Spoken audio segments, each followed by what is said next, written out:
नाही पुण्याची मोजणी, नाही पुण्याची मोजणी, नाही पापाची टोचणी, नाही पुण्याची मोजणी, नाही पापाची टोचणी. जिने गंगोघाचे पाणी, जिने गंगोघाचे पाणी, जिने गंगोघाचे पाणी, नाही पुण्याची मोजणी, नाही पुण्याची मोजणी, नाही पापाची टोचणी, नाही पुण्याची मोजणी, नाही पापाची टोचणी.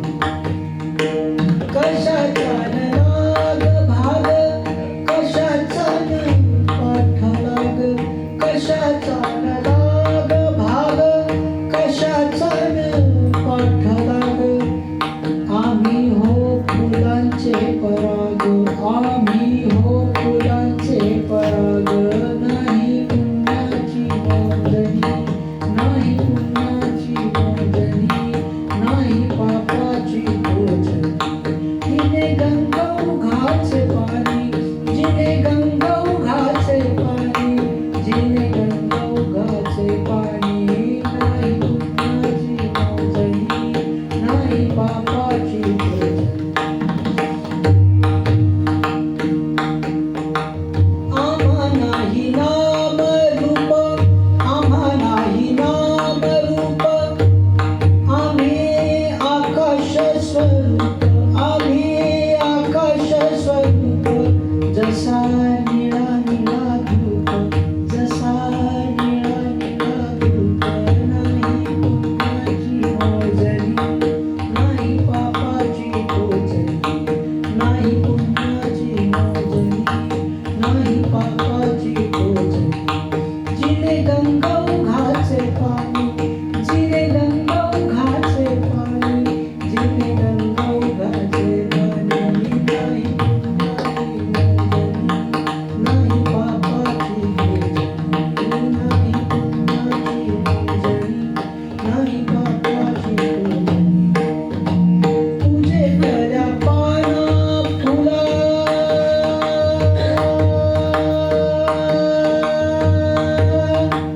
तुझे गळ्या पाना फुला, मृत्यू सर्वांग सोहळा. तुझे गळ्या पाना फुला, मृत्यू सर्वांग सोहळा. धन्य निर्माल्याची कळा, धन्य निर्माल्याची कळा, धन्य निर्माल्याची कळा. नाही पुण्याची मोजणी, नाही पुण्याची मोजणी, नाही पापाची टोचणी, नाही पुण्याची मोजणी, नाही पापाची टोचणी. जिने गंगोघाचे पाणी, जिने गंगोघाचे पाणी, जिने गंगोघाचे पाणी, नाही नाही पापाची टोचणी, नाही पुण्याची मोजणी, नाही पापाची टोचणी. त्याचा अर्थ काय होतो माहिती आहे का? नाही पुण्याची मोजणी, नाही पापाची टोचणी, जिने गंगोघाचे पाणी. गंगोघाचे म्हणजे गंगेमध्ये पापी गेला पुण्यवान गेला ती वाहतच राहते. कोणी किती पाप केले तिने कधी विचारलं नाही, तिनं कधी सांगितलेलं नाही की किती पाप झालं किती पुण्य झालं. जो जसा आहे, जो जसा आहे त्याचा त्यानं स्वीकार केला. कोणी गंगेनं जसा गंगेनं जसा आहे तसा सगळ्यांचा स्वीकार केला. पुण्य आणि पाप आपण काय करतो, गंगेत कशासाठी जातो? पाप धुण्यासाठी जातो, बरोबर ना? पाप धुण्यासाठी जातो. मग जे प्रारब्धाप्रमाणे तुमच्या, तुम्ही पाप केलं तरी प्रारब्धाप्रमाणे झाले आणि पुण्य केलं तरी प्रारब्धाप्रमाणे झाले. पण प्रारब्धाची तीव्रता नामस्मरण कमी करतं. जसं की तुमचं पाप गंगा धुते, बरोबर ना? तसं जर का भगवंतावर विश्वास ठेवला, भगवंतावर विश्वास ठेवला तर तुम्ही देवा मी हे काम करायला चाललोय, चांगलं करतोय का वाईट करतोय मला माहिती नाही, पाप आहे का पुण्य मला माहिती नाही, माझ्याकडून हे कर्म होते, तू साक्षीदार आहेस, तू माझ्या बरोबर आहेस, माझ्याकडून चांगलं कर्म करून घे, ते पाप कर्म होणार नाही. कारण आपण देवाचं जर करत असू किंवा भगवंताला पण मानत असू तर पुण्याची मोजणी करणार नाही. म्हणजे काय, किती नामस्मरण केलं, किती एवढे माळा केल्या, तेवढ्या माळा केल्या हे सांगणार नाही. पुण्य किती केले हे सांगणार नाही. मी एवढं दान धर्म केला, मी गोदान केलं, अन्नदान केलं, वस्त्रदान केलं, गोदान केलं, भूदान केलं, बरोबर ना, हे सगळं दान केलं, ह्याची मोजणी करत बसणार नाही पण पुण्याची, बरोबर ना. आणि माझ्याकडून किती पाप झालं, भगवंताच्या कृपेने मी जे केलं ते केलंय. मी तुला मानला की ह्याला माझ्याबद्दल त्रास आहे, म्हणजे काय झालं, त्याच्याबद्दल मी पापच केलं ना, मग ते मोजत कुठं बसायचं. चालताना कितीतरी मुंग्या पाया खाली मेल्या, त्या पापाची टोचणी कुठं लावून घ्यायची. एकाला मी जर किंमत दिली तर दुसऱ्याला वाईट वाटतं, ते पापच झालं ना. कारण पुण्य पर उपकार पाप ते परपीडा, दुसऱ्याला पीडा देणं पापच आहे. मग पापाची टोचणी कुठंपर्यंत लावून घ्यायची. संकुला बरं वाटतं, ठीक आहे, संकुला बरं वाटतं, मी संकुला चांगलं म्हणतो, संकुला चांगलं म्हणतो म्हणून जर समजा सोन्याला बरं वाटत नसेल तर ते पाप झालं ना. मग ती पापाची टोचणी कुठंपर्यंत लावून घ्यायची, बरोबर ना.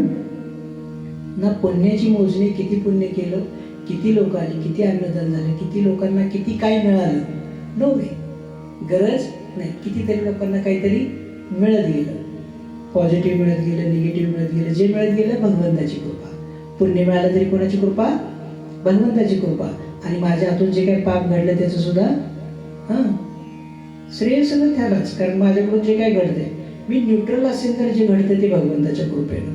आणि माझ्या मनात मी आधीच काहीतरी कल्पना केली, संकल्पना केली की मला चला आज मोबाईल माईकवर बोलायचंय, आज मला संकुल बोलायला सांगितलंय, सोन्यानं बोलायला सांगितलंय, आणि म्हणून मी बोलत असेल तर मी ठरवलंय काहीतरी बोलायचंय. आणि ते बोलणं ठरवून जर बोलत असेल तर त्या बोलण्यामध्ये काय आहे, बोलण्यामध्ये काय आहे, काहीतरी आहे अजून. म्हणजे माझा कुठला तरी त्यात भाव आला वैयक्तिक, बघा मला येतोय किती, म्हणजे मी किती तुम्हाला चांगलं सांगू शकतो, हा भाव आला. हा भाव आला की मी जे सांगितलेलं ते सगळं व्यर्थ गेलं, A to Z व्यर्थ गेलं, ते सांगितलेलं उपयोगाचं नाही आहे.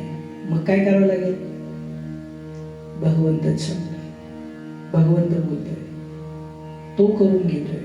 I am big zero, I know that, सगळं करून घेतो तो, आणि माझं नाव होतंय. मग पुण्याची पण मोजणी नाही, पापाची पण टोचणी कधी नाही. ज्यावेळेला तो करून घेतोय, मी करत नाही, करतेपणा ज्या वेळेला त्याच्याकडे दिला त्यावेळेला काय झालं, ना पुण्य ना पाप. खरंय ना. हा भाग झाला पहिल्या जन्माचा. कशाचा न लाग भाग, कशाचा न पाठ लाग, आम्ही हो फुलांचे पराग. फुलांचा पराग काय असतो माहिती आहे तुम्हाला. या फुलातून ज्या वेळेला त्या फुलात माशी जाते, भुंगा जातो, त्यावेळेला त्यांची मीटिंग होते.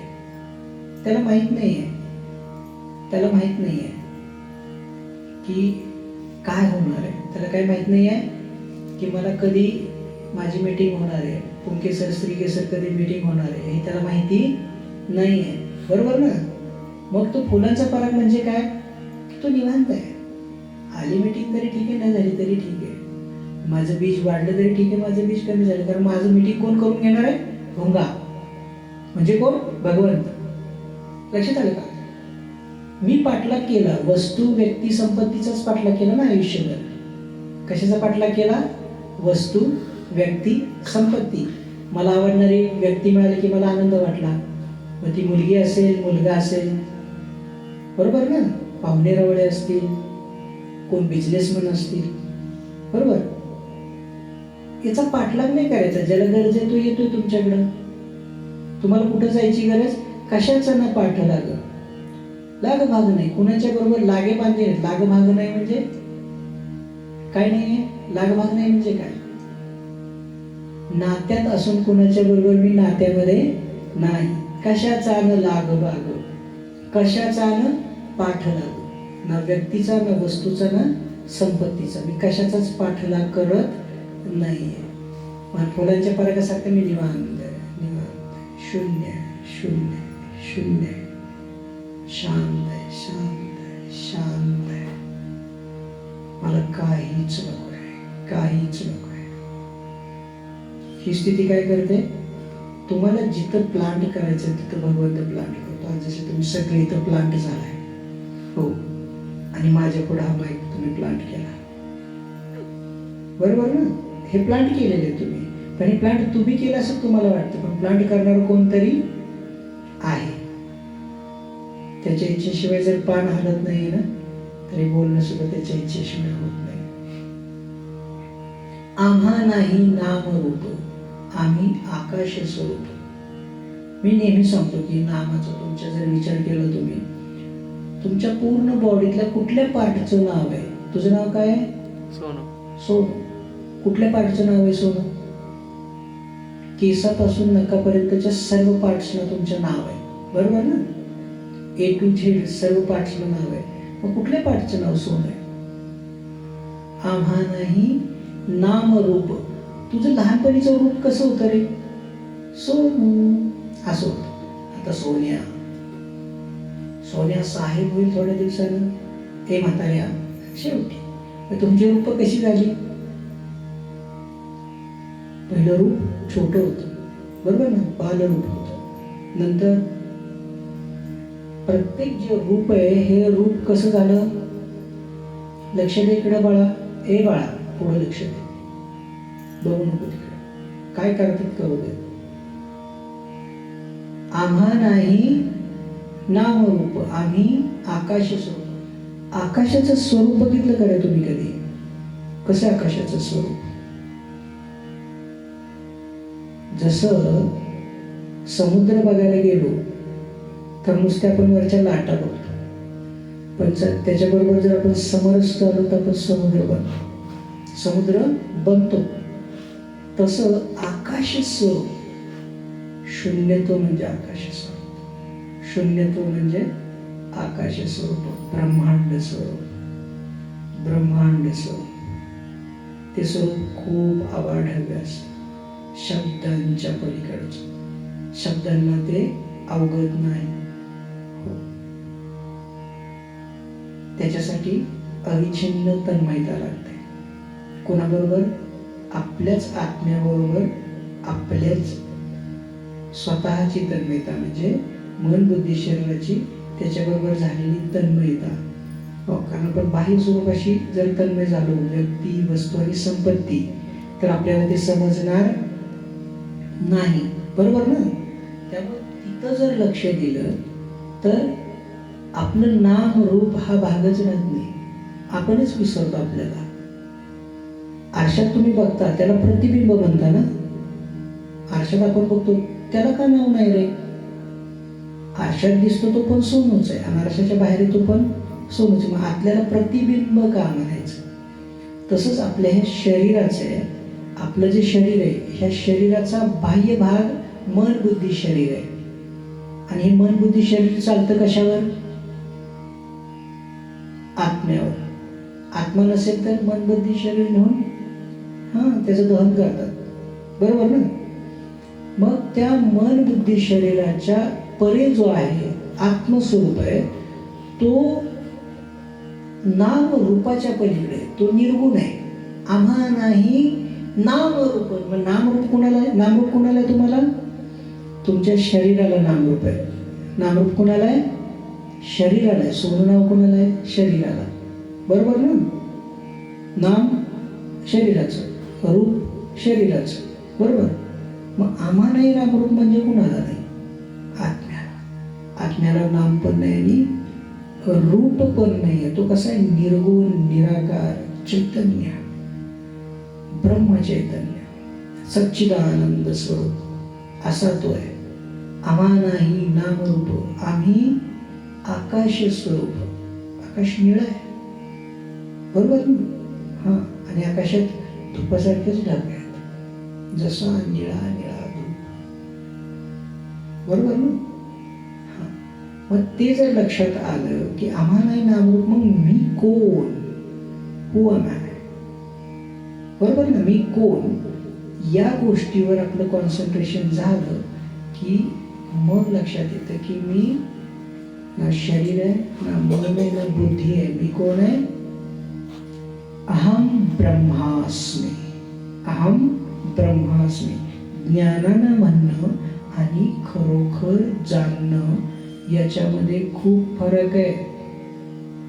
ज्ञान सांगणाऱ्यांची संख्या खूप प्रमाणात आहे, ज्ञान साठवणाऱ्यांची संख्या खूप प्रमाणात आहे, पण ज्ञान आचरणात आणणं आणि ज्ञानाचं ते जे स्वरूप आहे ते अनुभवणं हे क्वचित लोकांना कळलं.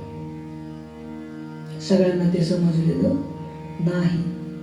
पूजेतल्या पाना फुला मृत्यू सामांग सोहळा धन्य निर्माल्याची कळा. पूजेतली जी पानं फुलं आहेत, बरोबर ना, ह्या पूजेतल्या पाना फुलांना काय मिळतं रे? फुल आपण तोडून कुठं वाहतो? देवाला वाहतो ना. मग देवाला वाहतो म्हणजे काय? त्याचा जन्म झाला का मृत्यू? हा, पण त्याच्या मृत्यूचा किती सोहळा आहे? तो गळ्यात आहे, विठ्ठलाच्या गळ्यात आहे, बरोबर आहे. तो कुठे आहे? गुरूंच्या चरणापाशी आहे. तो कुठे आहे? फुल कुठे आहे? हो, कोणी वेणीत माळलाय, बरोबर. पण सोहळा कशाचा आहे? त्याच्या मृत्यूचा सोहळा आहे. तुम्ही फुल घातलेलं नाही, त्याच्या मृत्यूनंतरही ते काय देते तुम्हाला? आहा, आनंद देते, खूप आनंद देते. सोहळा आहे त्याचा. मेल्यानंतर सुद्धा आनंद. तुम्ही मेल्यानंतर रडतात रे, धाय मोकळून रडतात. गेला गेला, बरं झाला आणि बरं झाला नाही, बरोबर ना. पण फूल तोडल्यानंतर फूल ज्या वेळेला माळलं जातं, कशामध्ये? हारामध्ये, त्यावेळेला त्याच्यातला सौंदर्य, त्याच्यातला सुगंध आणि त्याच्यातला आनंद कमी होतो का? मग तुमच्यातला का कमी होतो? मेल्यानंतर तुम्ही का उठून बोलत नाही? शक्य नाही. पण मेल्यानंतर पण ते सुगंध देतं. तसं आपण गेल्यानंतर पण जगासाठी काहीतरी सुगंध देऊन गेलं पाहिजे, जेवढं शक्य आहे. पूजितल्या पाना फुला मृत्यू सामांग सोहळा धन्य निर्माल्याची कळा. नंतर ते निर्माल्य म्हणून कुठं वाहिलं जातं? नदीमध्ये. आणि आपल्या अस्थी पण कुठं वाहिल्या जातात? नदीमध्ये. आपण पण निर्माल्य म्हणूनच कुठं सोडलं जातं? नदीमध्ये सोडलं जातं ना. आणि हे निर्माल्य पण कुठं सोडलं जातं? हा, मग कोणाबद्दल चाललंय? फुलाबद्दल का स्वतःबद्दल? हा, पूजेतल्या हे पूजा अख्खं आयुष्य आपण काय केलं? कोणी बायकोला पूजलं, कोणी आई वडिलांना पूजलं, कोणी देवाला पूजलं. प्रत्येक जण इथं आलेला पुजारी. कोण कशाचा पुजारी आहे, कोण कशाचा पुजारी आहे, कोण कशाचा, कोण कामाचा, क्रोधाचा, लोभाचा, भावनेचा, वासनेचा, कामनेचा, कोण कशाचा ना कशाचा काय आहे? पुजारी आहे, बरोबर ना. आणि त्या पूजेतल्या पाना फुला काय सांगितलं? पूजेत मृत्यू सर्वांग सोहळा. पूजेतल्या पाना फुला मृत्यू सर्वांग सोहळा. त्यावेळेला समजतं की हे गेलेलं फुल सुगंधी आहे का दुर्गंधी आहे का मध्यम आहे. त्याच्या सोहळ्यात येणाऱ्या लोकांपासून समजतं, बरोबर ना. तो मृत्यू सर्वांग सोहळा आहे. सर्वांग काय केलंय? दहन केलंय, सर्वांग दान केलंय. असा कुठलाच सोहळा नाही की ज्याच्यामध्ये सर्वांग दान केलंय आहे. मृत्यू सर्वांग सोहळा. मग हे निर्माल्य कुठं जातं? नदीमध्ये सोडलं जातं. लक्षात आलं? हा, मी काही प्रवचनकार नाही बरं का. तुम्ही कार्ट्या मागोपणा केल्याने सांगायची वेळ आहे. संकेत म्हणून